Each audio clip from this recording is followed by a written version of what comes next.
Coming up, South Korea and China's top diplomats hold video talks amid regional geopolitical tension. Park Jin and Wang Yi discuss strategic cooperation and North Korea's continued missile and nuclear threat, as well as the outbreak of COVID-19 sweeping through the reclusive state. No answer from Pyongyang after Seoul reaches out to offer medical aid to help the North fight COVID-19. South Korea aims to provide vaccines, medication, masks and test kits. Ending 2 decades of military neutrality, Sweden says it will seek NATO membership, a day after Finland announces its move to join the alliance. Russian President Vladimir Putin brushes it off, but warns the West against moving weapons into the two countries. Hello, welcome to New Day at Arirang. It's Tuesday, May 17th, 8 a.m. here in Seoul, South Korea, and I'm Izium. I'm Oh-Seung. Thank you for joining us this morning because over the next hour, we'll be giving you a look at some of the biggest headlines of the day and experts' insights on some of the key issues facing Korea and the rest of the world. The foreign ministers of South Korea and China held a video meeting to discuss an array of issues, including humanitarian aid for North Korea amid its COVID-19 outbreak and ways to deepen bilateral ties. That's right, and this comes as this year marks the 30th anniversary of the forging of diplomatic relations between the two Asian neighbors. Kim Yo-sun has our top story.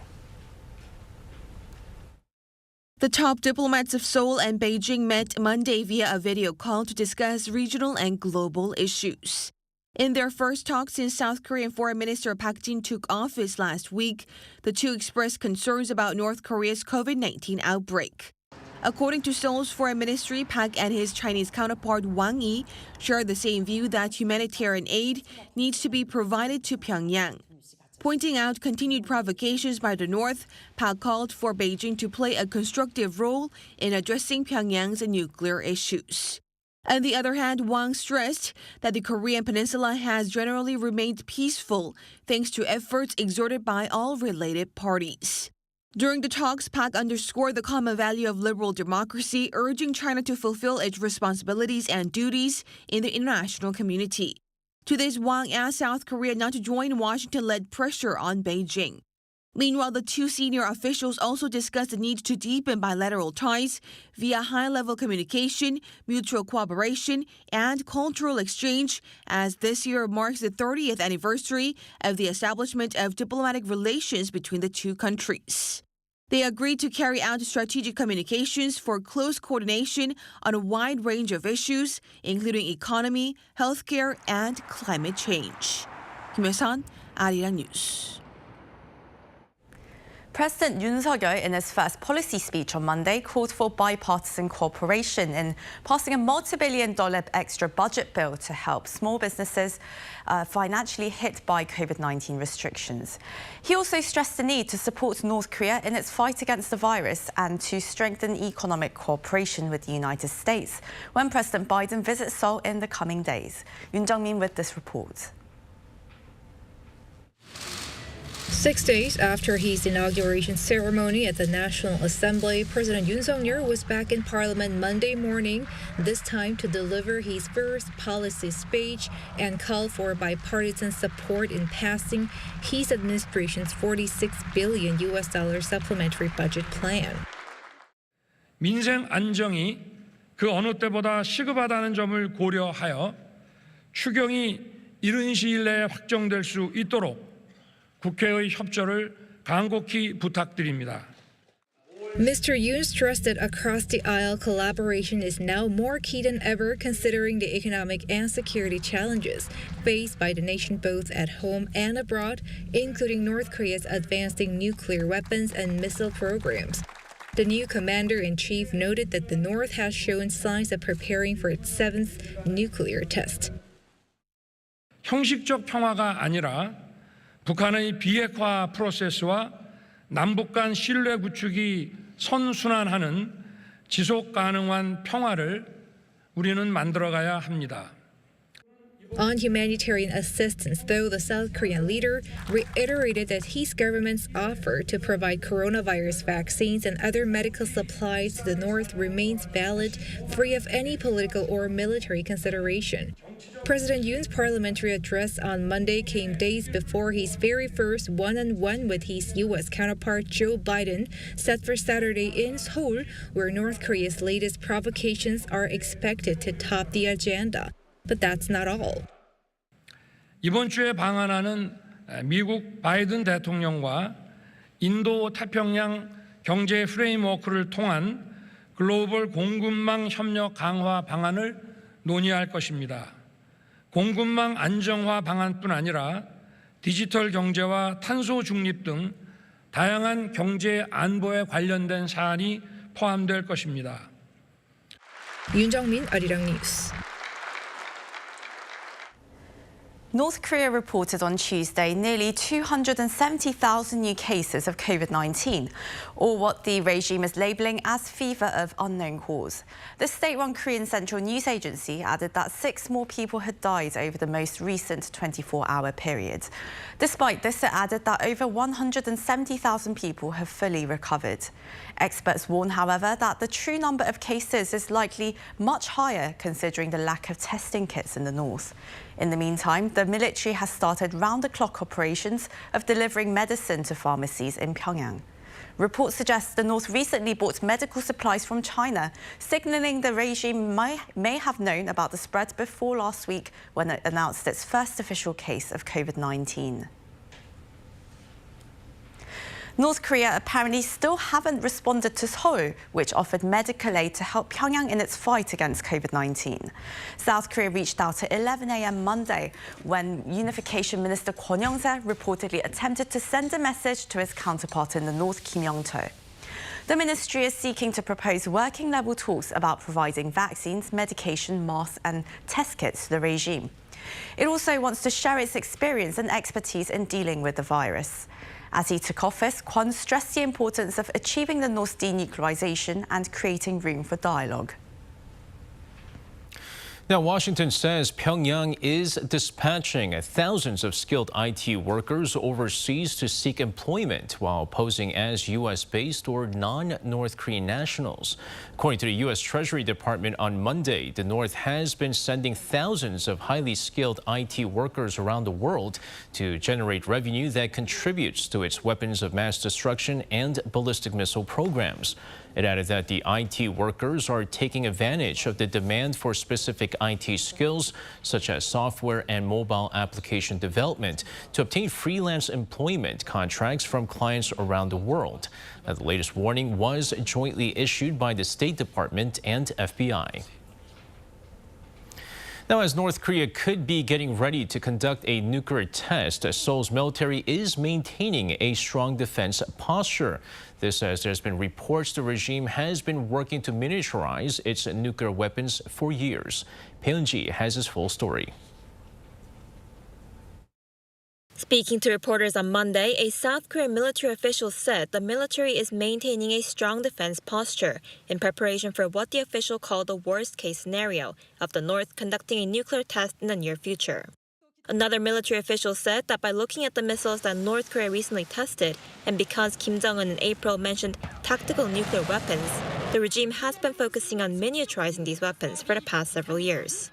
In fact, there has been a lot of speculation that the North will carry out its 7th nuclear test for the purpose of developing smaller and lighter nuclear weapons. As for the timing, many experts say the North is almost ready for the next test, but it's up to Kim Jong-un to make the final decision. Earlier in the day, President Yoon Suk-yeol also mentioned in a speech to Parliament that North Korea is showing signs of preparing for a nuclear test. 제가 취임한 지 이틀 뒤인 지난 5월 12일에도 북한은 미사일 3발을 발사했습니다. 올해 들어서만 16번째 도발이며 핵실험을 준비하는 정황도 파악되고 있습니다.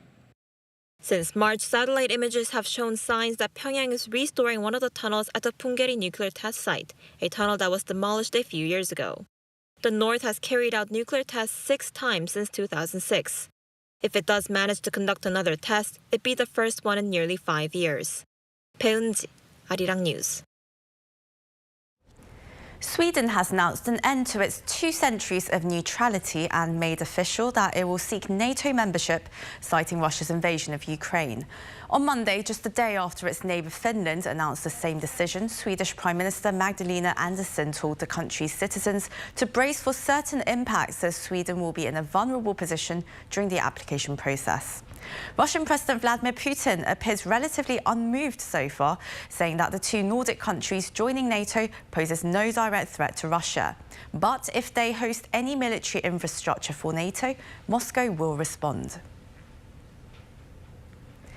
Ukrainian forces reached the Russian border after a successful counteroffensive in Kharkiv. Moscow's troops are reportedly waiting for reinforcements in preparation for another offensive. President Zelensky reiterated his belief that Ukraine will win the war. Kim Bo-kyung brings us the updates.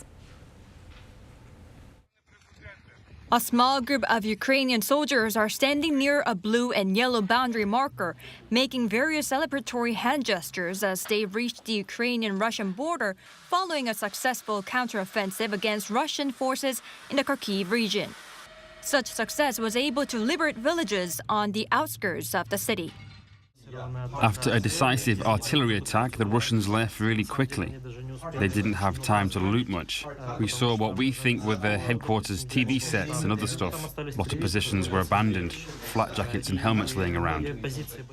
According to the Kharkiv Oblast State Administration, success in the Kharkiv region led to around 2,000 civilians to return every day. 2 gas distribution stations are also back in operation, supplying gas to more than 3,000 people.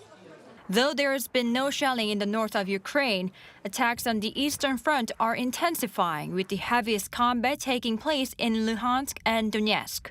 According to the head of the Luhansk Regional Military Administration, the Russians are gathering equipment and manpower closer to the industrial town, Severodonetsk. The city's chemical plant and 11 high-rise buildings have already been hit. The Ukrainian General Staff said on Monday that Russia has focused its main efforts on Donetsk and is preparing an offensive concentrated in the area of Izium. Constant bombardment in the southern port city of Mariupol, the last bastion of hundreds of Ukrainian defenders, continues too, and negotiation to save them doesn't seem to have made much progress. We are continuing very difficult and delicate negotiations in order to save our people from Mariupol, from Azovstal. We do this every day. And the main thing is that the agreements were fulfilled. Though almost completely controlled by Russian forces, Zelensky showed strong will to regain the territory by saying Ukraine will one day host a Eurovision Song Contest in Mariupol. That comes after a symbolic win for folk rap group Kalush Orchestra, whose leader returned to Ukraine, where he runs a volunteering organization, and said a big celebration will take place after the war. Meanwhile, U.S. Senate Republican leader Mitch McDonald said on Sunday that the Senate would on Wednesday vote to pass the largest aid package to Ukraine, worth about $40 billion. Ukrainian Foreign Minister met the U.S. Secretary of State Antony Blinken in Berlin on Sunday local time. Blinken reportedly underscored the country's enduring commitment to supporting Ukraine while promising to seek a solution to export Ukraine's grain to international markets. Kim Bo-kyung, Arirang News. After more than 3 decades in Russia, McDonald's decided to start the process of selling all its restaurants to exit the country. Now, this follows the fast food giant's announcement in March to temporarily close its 847 restaurants in Russia. McDonald's will look to sell them to a local buyer while keeping its trademark. The fast food chain was one of the first Western brands to set up a shop in Moscow just before the fall of the Soviet Union. Other Western companies have also agreed to pull out. French automaker Renault will sell its Russian business to Moscow and its stake of nearly 68% in Autovaz to a state-owned industry research center. Now, U.S. President Joe Biden has approved the Pentagon's request to redeploy American troops to Somalia in an effort to counter the terrorist group al-Shabaab. This reverses a decision by former President Donald Trump to withdraw all U.S. troops from the country in 2020. Quoting a senior U.S. government official, CNN reported Monday that under 500 troops already stationed overseas will be sent back into Somalia. The official further explained that since the Trump administration's withdrawal, which he described as, quote, abrupt and sudden, al-Shabaab had unfortunately grown stronger.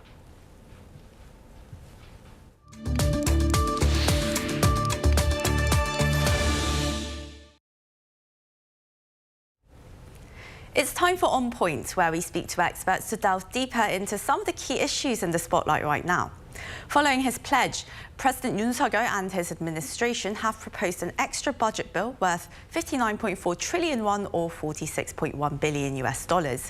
Now, the bill aims to assist small businesses hit by the pandemic, providing business owners with 6 million won or roughly $4,700 US, regardless of their loss. In some cases, payments may be as high as 10 million won or $7,600 US.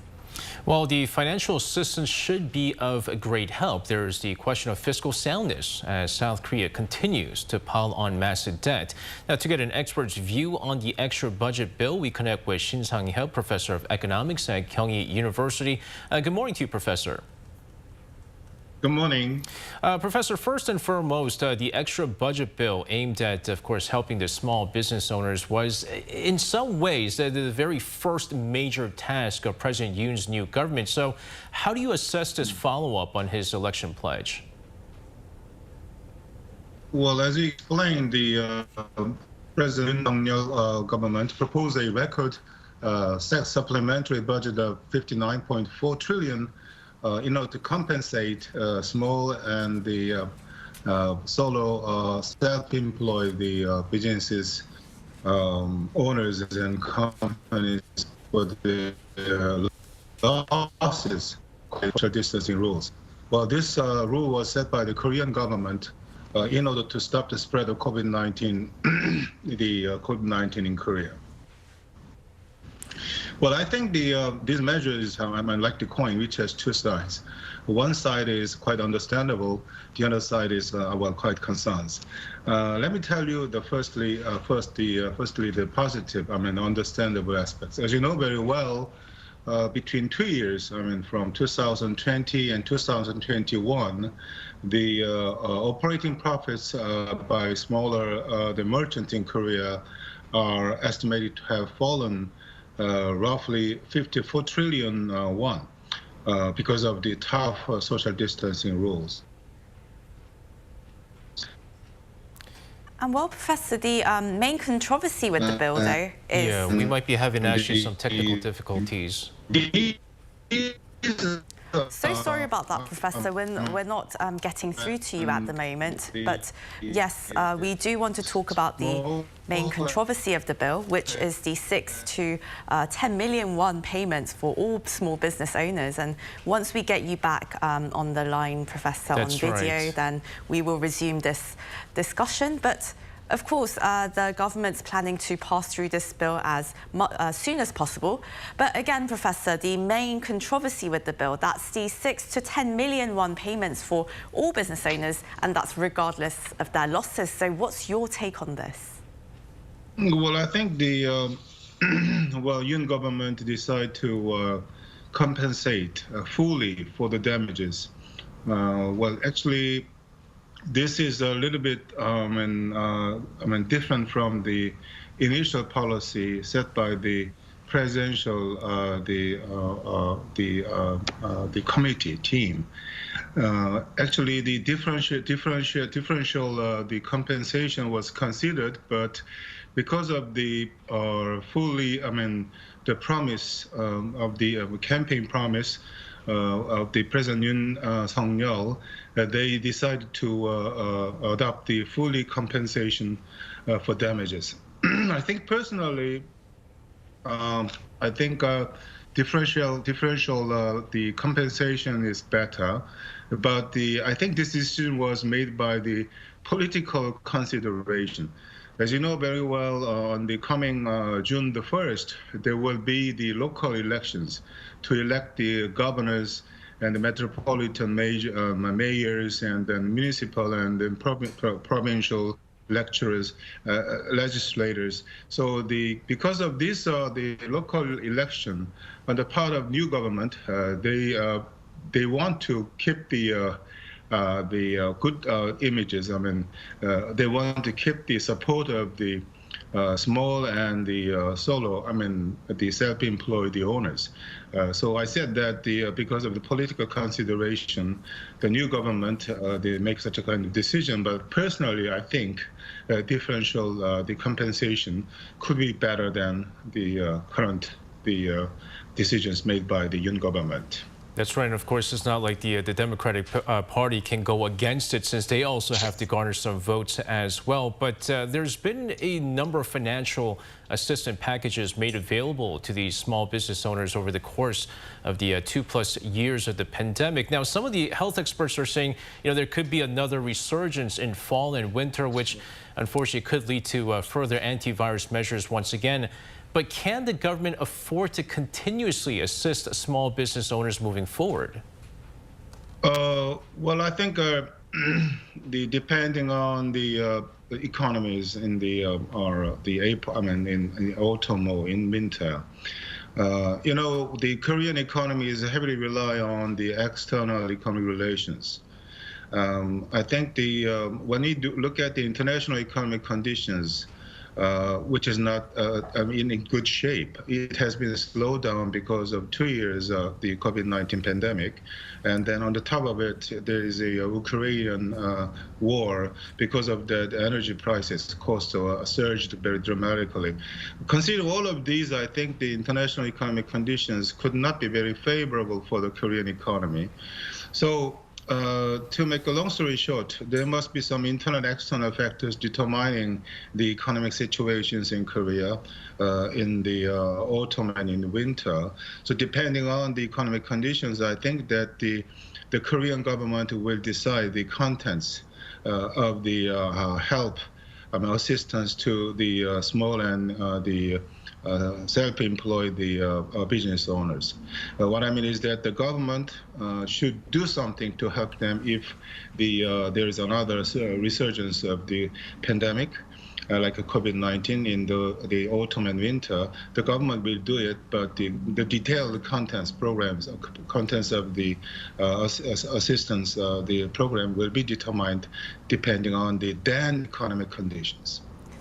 And Professor, of course, some say that consistency is key. There may be a need for a long-term assistance plan and not just a one-time payout. So what would be the best way to assist small business owners in the long run without having to risk any fiscal pressure?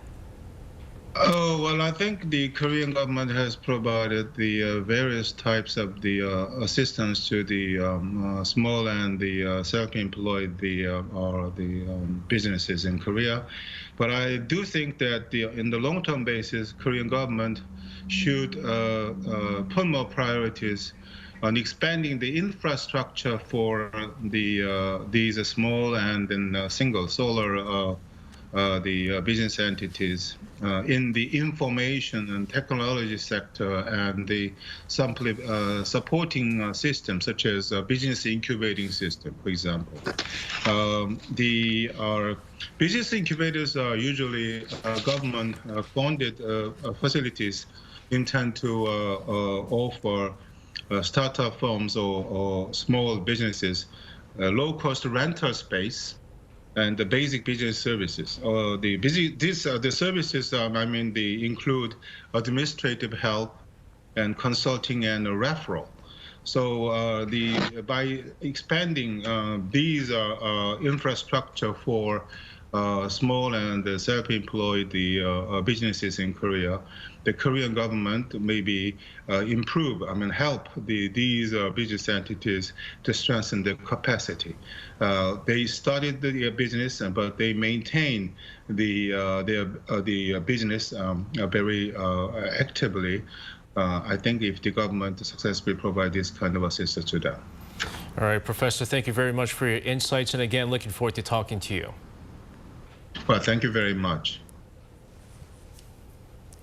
And that wraps up the first half of New Day at Arirang. But do stick around, more coming your way in the second half. We'll be back in just a moment. Now, the global economy is expected to improve slightly this year. The Naval drop, but future economic indicators weren't so positive. Faster growth in emerging U.S.-China trade deal may be near, while a rally in global For an economic outlook of South Korea's economy for 2020, we get a preview now from our business correspondent. Arirang, what matters?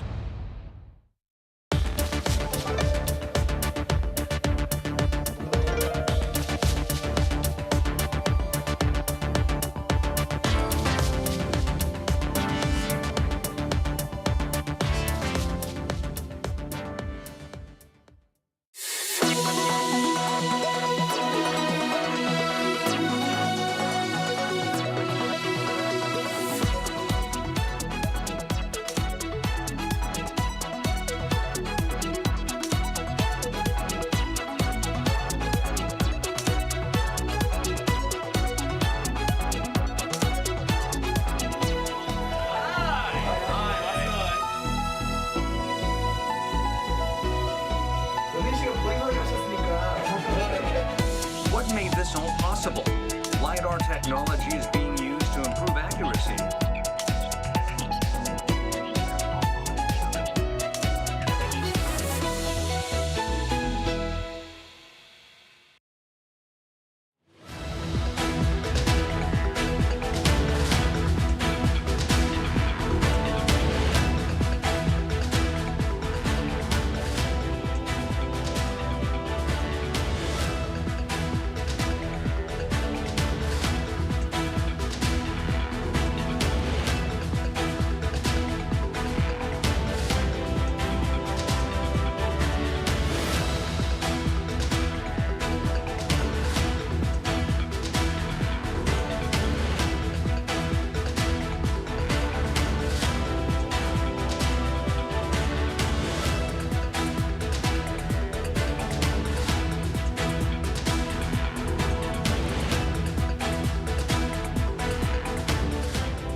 It's time for Global Insight, where we speak to experts from around the world on issues making headlines.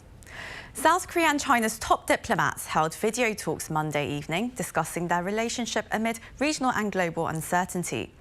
Now, Seoul's new Yoon administration has made it a priority to strengthen Seoul's alliance with Washington and also to repair relations with Tokyo, particularly during a time of geopolitical tension surrounding the US-China rivalry. Managing ties with the two superpowers has been a tricky balancing act for many countries around the world. And this has caused many to wonder, where is South Korea's ties with its neighbour China headed in their 30th anniversary of diplomatic relations? Now, in today's Global Insights, we are joined by Daegu, Professor of Chinese Studies at Kyung University, and Jin Kai, non-resident scholar at the Seoul Center for Asian Studies at George Washington University, and also a visiting fellow at the Yonsei Institute for Sinology. Now, thank you both so much for joining us this morning. And, well, my first question to you, Professor Ju. So Seoul and Beijing's top diplomats, they spoke via video last night on Monday, and they agreed to push for strategic cooperation, with Mr. Wang stressing mutual respect. Now, what did you make of their conversation? I think I was glad to see Korean foreign minister taking the initiative to call Chinese counterpart, because although Yoon's government desires to improve relationship with China, it hasn't really laid out any blueprints in Korea, and hasn't presented any blueprints to the Korean public. But to take such an action, I think it shows how serious Yoon's government is to improve Chinese relationship, and I think it's a good beginning.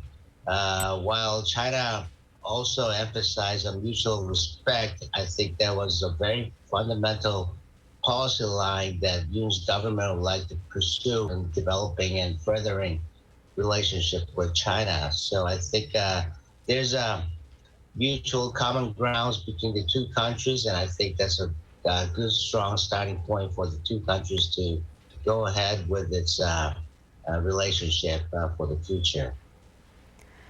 And now, Professor Jin, Chinese media such as CGTN, they said that Mr. Wang had called for the need to keep the region open and inclusive and also prevent the risk of a new Cold War while opposing bloc confrontation. Now, what did you make of this statement?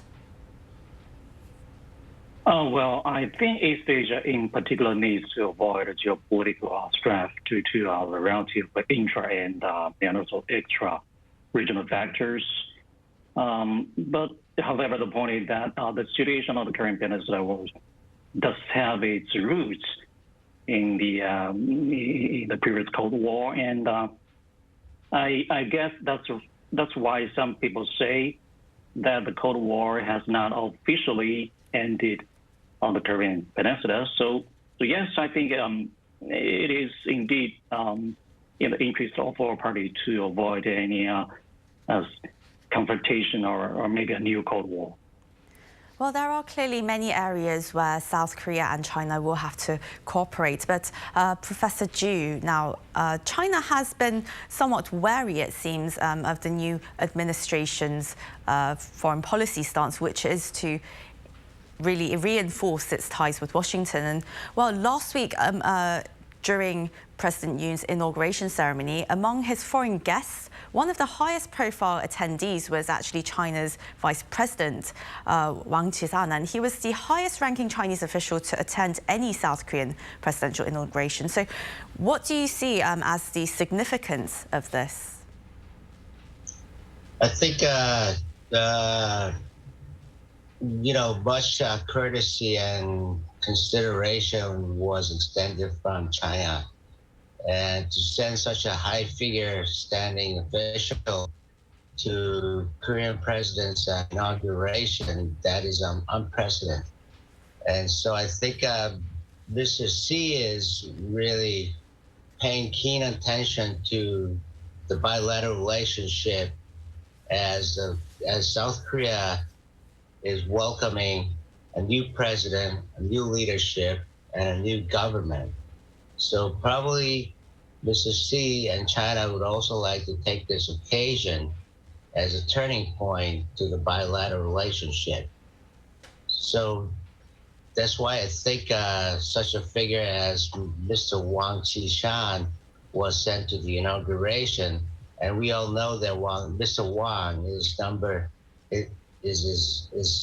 member of his Politburo Standing Committee, as well as a very close friend to Mr. Xi. He can only have a tea time at his own discretion with Mr. Xi. So I think that's a very good sign coming from China. Well, another question for you, Professor Ju. Now, adding extra THAAD or US missile defense systems in South Korea and participating in US-led Quad initiatives, these were some of Yoon's standout campaign pledges on foreign policy, but these weren't actually listed among his administration's key policy agendas announced by the Presidential Transition Committee. So how do you really interpret this, and what do you think is Yoon's strategy to balance China relations? That's to you, Professor Ju. Oh, me? Oh, okay. Yes. Well, I don't think we should take the issue too seriously yet, because what you have said about rebuilding Yoon's government desire to rebuild alliance with the United States, I don't think that would be too provocative to China at this particular moment. Because all these issues concerning China in relation to our relationship with the United States was already expressed in the joint statement that came out in May of 2021, when Mr. Biden and Mr. former president of South Korea, Mr. Moon Jae-in, met together in Washington. At that time, China was unresponsive to the statement. I mean, there was a response coming from the spokesperson of the foreign ministry of China. However, nothing came out at the top. So I think China would like to take some time and make further observation as to what kind of action Yoon's government and President Yoon might take in relations to rebuilding alliance with the United States. So I think we'll still have some time here and time for some further observation. Professor Jin, well, many South Koreans are still a bit traumatized by the events that unfolded in 2016, following Seoul's decision to deploy a US anti-missile defense system within its borders, which was, of course, followed by economic retaliation by China. But, well, Yoon talks about placing additional THAAD systems in the country. And how is Beijing really perceiving this? And why does China see THAAD as a threat to its own security? Well, this is a very old, persistent, but a very important question. Let me quote some point from a recent article I just published at The Diplomat that talks about the lack and the possibility of embassy diplomacy in East Asia. Well, I think Beijing may believe that for the sake of strategic competition with China, the United States utilizes its alliance with South Korea to promote collective security, while continuing to add more ingredients. And China has reasons to be concerned. For example, the range of THAAD radar system may go far beyond northern China, technically at least, where China's capital, Beijing, is located. So how can Beijing remain reassured and indifferent to such a critical issue? And don't forget about the big picture that the U.S. has engaged with China in so-called strategic competition. So, well, suppose China were empathetic to South Korea's security concerns, and China can take steps to actively promote the denuclearization of the Korean Peninsula, like pushing for restart of a lateral mechanism once again. Well, suppose South Korea were also empathetic to China's security concerns, and so may flexibly hedge against the ROC-US alliance military deployment strategy, maybe through a highly skilled diplomatic approach, such as giving more prominence to constructing its own defense system or infrastructure in a long time. And I think this may ease the pressures from both the United States and China, more or less. Well, that's my personal view. But Professor Jin, what if the Yoon government does continue to inch closer to Washington and possibly offend China, possibly adding another THAAD missile within its borders? Then what do you think the response might be from Beijing? I would be really cautious in assessing China's potential response to additional deployment of THAAD, because a couple of years ago we already deployed an extra set of batteries for THAAD, and Chinese response was not as provocative or aggressive or intimidating as we might have expected. I think it went pretty silently. And so my take would be, I don't think China would be too much concerned with the additional deployment of THAAD, but instead, how this is going to facilitate the military relationship among the American alliance here, namely the South Korea, Japan, and the United States. I think that's where China has the largest stake in its security concerns. And China is obviously very, very concerned about the potential growth that could be facilitated with a little help from deployment of THAAD. So that position was clearly stated and implied in the so-called the three no's that China has agreed with South Korea regarding further deployment of THAAD to the Korean Peninsula. And how do you see this, Professor Jin? How do you see Beijing reacting as South Korea moves closer to the US and Japan?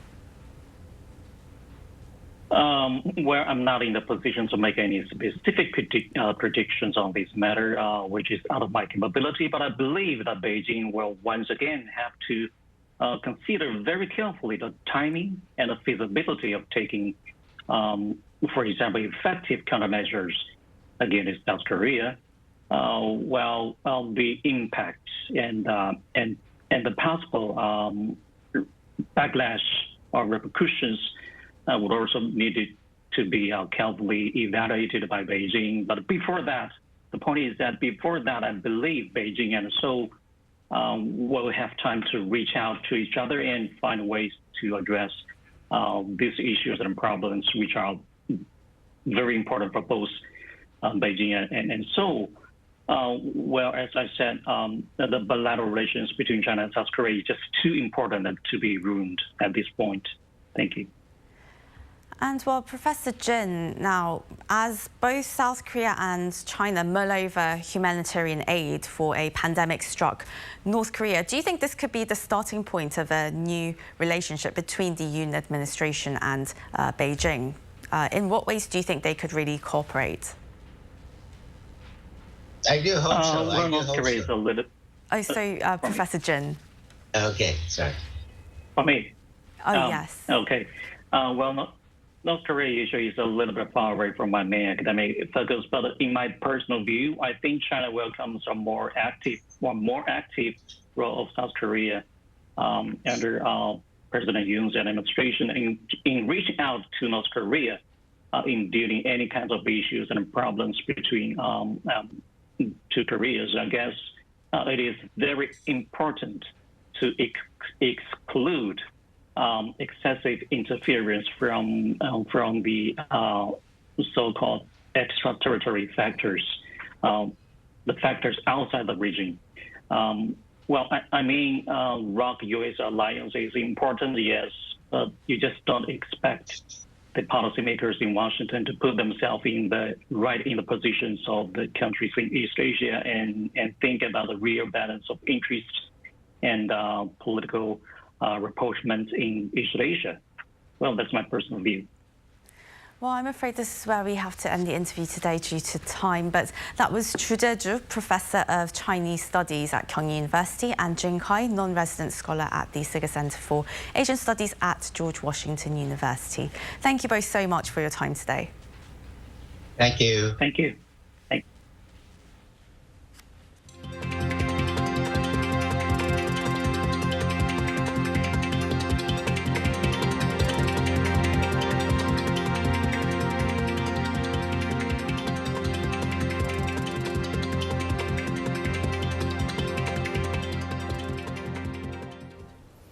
The price of wheat climbed sharply to a 2-month high following a temporary export ban by India, the world's second largest producer.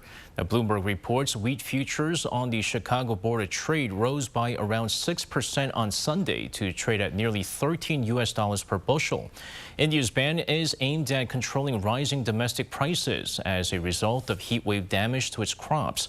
Although India is not a major wheat exporter, the move led to a price shock as global wheat trade has already been struggling since Russia's invasion of Ukraine. Russia and Ukraine together accounted for a third of global wheat and barley exports. Now, South Korean automakers last month posted their all-time best figures in terms of eco-friendly model exports. Well, that goes for both the number of cars shipped and their dollar value. Ji-young helps us look beyond the digits.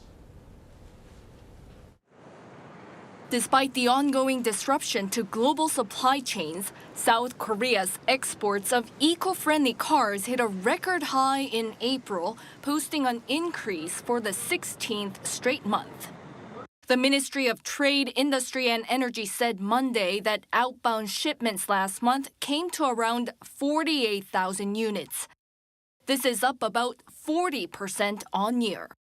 Also, the dollar value of eco-friendly auto exports soared by 42%, hitting $1.32 billion in April.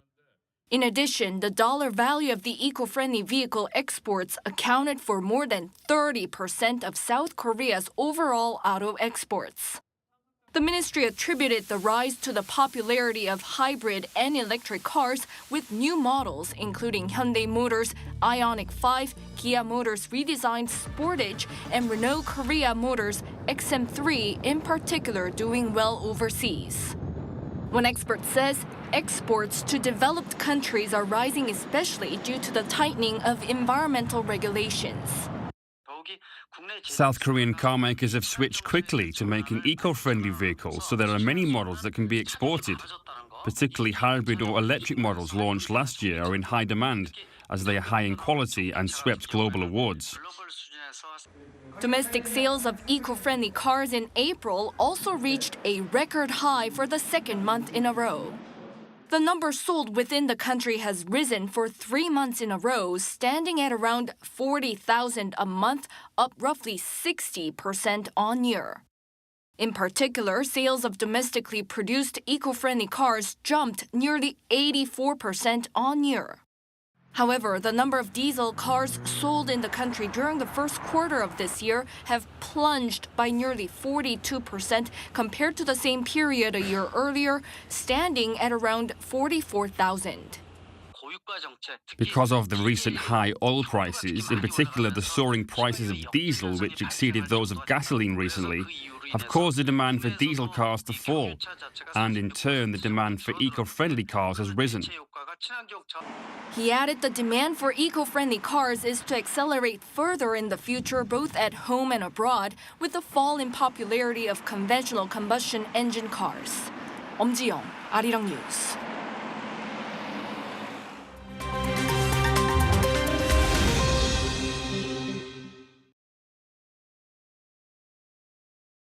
Let's take a look at what's going on in the world now. French President Emmanuel Macron on Monday picked Labour Minister Elisabeth Borne as his new Prime Minister, marking the second time in 30 years that a woman has got the job. Notably a faithful Macron supporter, the 61-year-old held 3 ministerial jobs during his first term: transport, environment and labour. The move comes as re-elected Macron prepares for the 2-round mid-June legislative elections. Speaking at a brief inaugural address, Borne said that France needs to act, quote, faster and stronger in fighting climate change. She also pledged to protect French consumer purchasing power, a main concern amongst voters. A suburban passenger train driver died and dozens were injured following a collision of 2 trains on Monday outside Barcelona. According to Catalan regional authorities, roughly 85 people were injured, 2 of them seriously. The collision occurred at a station in Sant Boi de Llobregat when a freight train derailed and crashed into a passenger train at around 6 p.m. A statement by the regional government said that the passenger train driver died as a result of the impact. Over to India, where 50,000 metric tons of wheat left the northern town of Atari for Afghanistan on Monday. Traveling in a consignment of 40 trucks, the move fulfills India's pledge to supply wheat to the conflict-hit country. Delivered through the World Food Programme, the United Nations agency has already dispatched 10,000 tons of the wheat to Afghanistan through its neighbour Pakistan. The donation comes as India banned wheat exports last week as a heatwave hit crops, although it will honour its humanitarian aid pledges to Afghanistan until July. The Cannes Film Festival celebrates its 75th anniversary this year from May 17th to the 28th. The splashy annual event will resume its traditional calendar after 2 years of pandemic disruptions. The event was cancelled in 2020, while last year it was moved to July under strict COVID-19 protocols. Russia's delegation has been banned from attending this year in light of the Ukraine war. Asia will see strong representations, with films by Park Chan-wook and Hirokazu Koreeda will be competing alongside the premiere of Hunt, a new film by Squid Game actor Lee Jong-jae. In a Lithuanian town on Sunday, contestants navigated through a winding track to test their skills at pushing strollers. Taking place in the southern town of Marijampolė, some 125 kilometers from the capital, the race saw participants push strollers with plush dummies as part of festivities celebrating the town's 230th anniversary. The event also aimed to encourage residents to have more children. Under an initiative titled Mariampol Makes 230, it aims to promote an additional 230 annual births as the region combats a steady population decline. Matthew Ashley, Arirang News.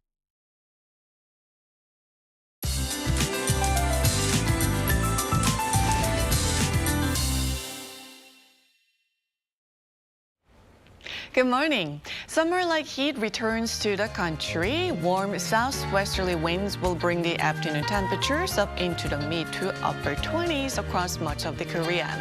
It could feel even hotter with strong sunshine. Very high UV rays nationwide today, while deep dry air advances toward the capital and parts of the south. Stronger winds will pick up from tonight, so the risk of fire will also increase. Morning lows are 2 to 3 degrees higher than the same time yesterday in most areas, while Gyeongju, meanwhile, is waking up to a low of 9 degrees Celsius. But by the afternoon, highs will jump up to 29 degrees, so 20 degrees of temperature gaps there. And the rest of the country will also have highs that are a few notches higher than yesterday afternoon. And it looks like we'll wrap up the spring without getting a good amount of spring rain. The air will only get drier with the extra warmth. With that, here's a look at the weather conditions around the globe.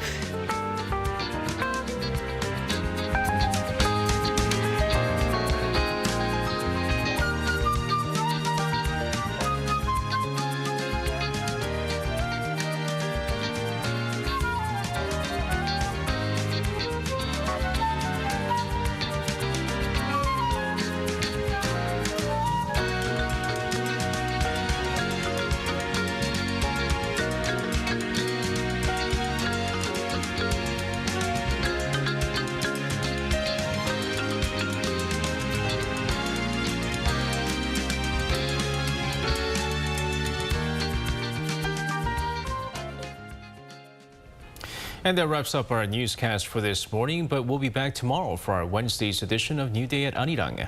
Thanks again for joining us, but do stick around for more updates throughout the day. Have a great rest of your day wherever you are. Goodbye.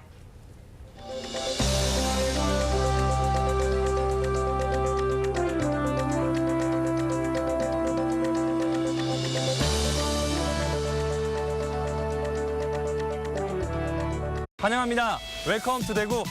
Bienvenue, Daegu. Hi, 나이 따지요. 대구니 요코소. 알람피 대구. Bienvenido a Daegu. Welcome you all. For the first time in Korea, the largest conference ever, the future of green energy, World Gas Conference 2022 in Daegu will host 12,000 attendees from more than 90 countries, looking for Daegu, looking for the future. Everyone knows I'm passionate. Know why? Look at how passionate Koreans are. And you know I'm fast. Don't blink. Koreans move fast too. I'm creative on the pitch. People say I'm smart. Just look how smart Korea is. I aim to be spectacular for the fans. Why am I so fun? Is it because Korea is so much fun? Visit Korea and find out for yourself. See you there. This is my Korea. What's yours?